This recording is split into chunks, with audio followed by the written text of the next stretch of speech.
Thank you, Mr. Chairman. Since you bring it up, why don't we just start there? Dr. Verma, I wasn't sure I understood your answer to Senator Moody a moment ago. Do you think that men can get pregnant? I hesitated there because I wasn't sure where the conversation was going or what the goal was. I mean, I do take care of patients with different identities. I take care of many women. I take care of people with different identities. And so that's where I paused. I think, yeah, I wasn't sure where you were going with that. Well, the goal is just the truth. So can men get pregnant? Wow. You just watched that. A United States senator asks a simple, direct question in a Senate hearing. Can men get pregnant? And instead of a straight answer, we get hesitation, word games, and ideological fog. What's going on, Patriots United States? Welcome back to America's True Patriots, the channel where we stand for truth, freedom, and common sense. If you're tired of politicians and so-called experts dancing around reality, hit that subscribe button, smash like, and drop your thoughts in the comments, because your voice matters here. Pregnant? Again, the reason I paused there is I'm not really sure what the goal of the question is. The goal is just to establish a biological reality. You just said a moment ago that science and evidence should control, not politics. Absolutely. So let's just test that proposition. Can men get pregnant? I take care of people with many identities, but Can men get pregnant? There are many women that can get pregnant. I do take care of people that don't identify as women. That Can men get pregnant? Again, as I'm saying, Let me just remind you what you testified to a moment ago. Science and evidence should control, not politics.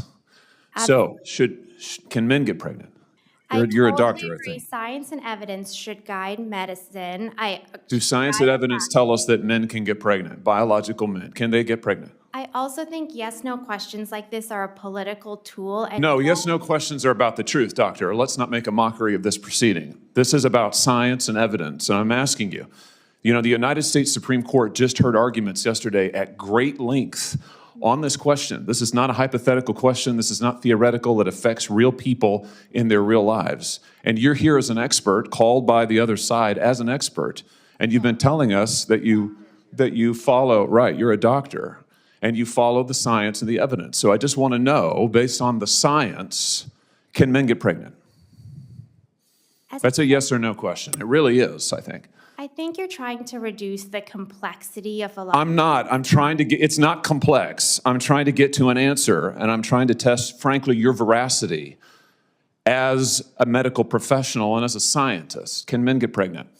I think you're also conflating This is male extraordinary. female with No, I'm not conflating male and female. They're two different things. There's biological men and there's biological women. And I want to know, can men get pregnant? What you were talking about is biological. You're not going to answer my question, it sounds like. Biological males. This isn't hard, doctor. Can men get pregnant? Yes or no? Again, I would be more than happy to have a conversation with you that is not coming from a place of trying to be polarized and push. I'm not trying to be polarizing. I'm trying to ask, I think it is extraordinary that we are here in a hearing about science and about women. And for the record, it's women who get pregnant, not men.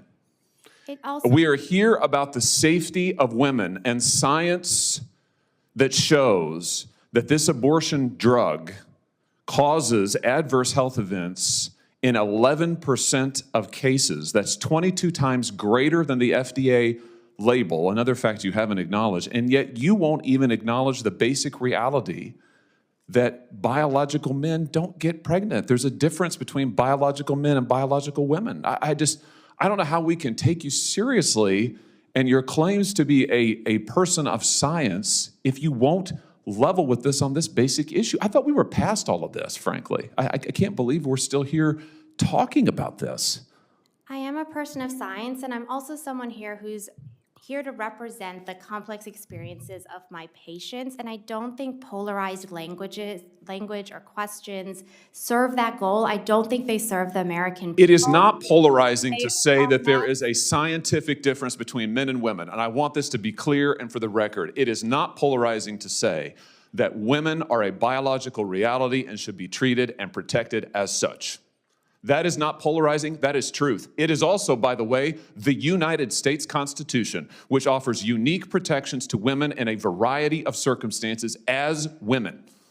And your refusal to recognize women as women and men as men is deeply corrosive to science, to public trust, and yes, to constitutional protections for women as women.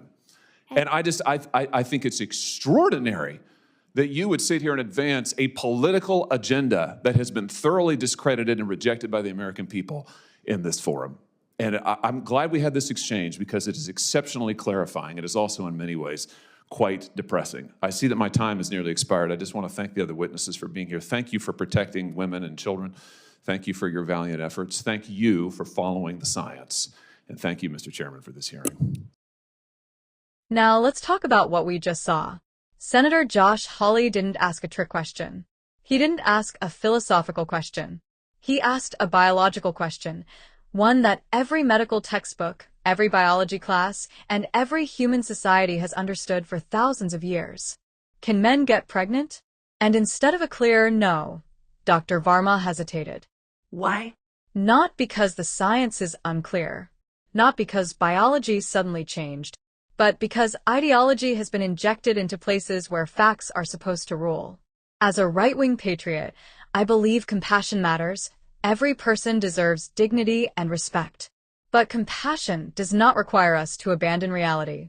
Science is not offensive. Biology is not hateful. And truth does not bend because someone feels uncomfortable.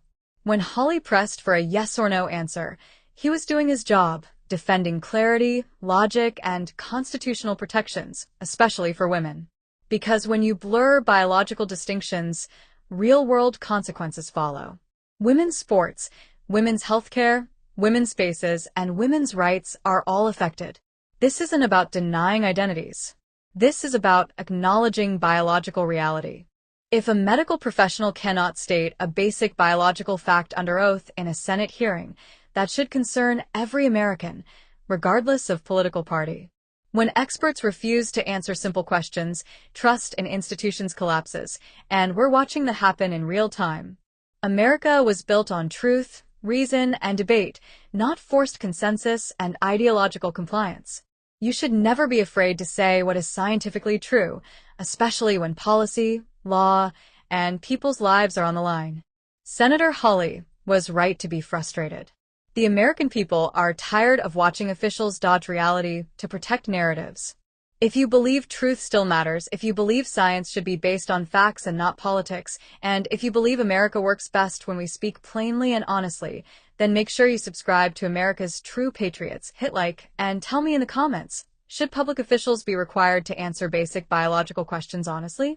Stay strong, stay informed, and never stop standing for the truth, United States.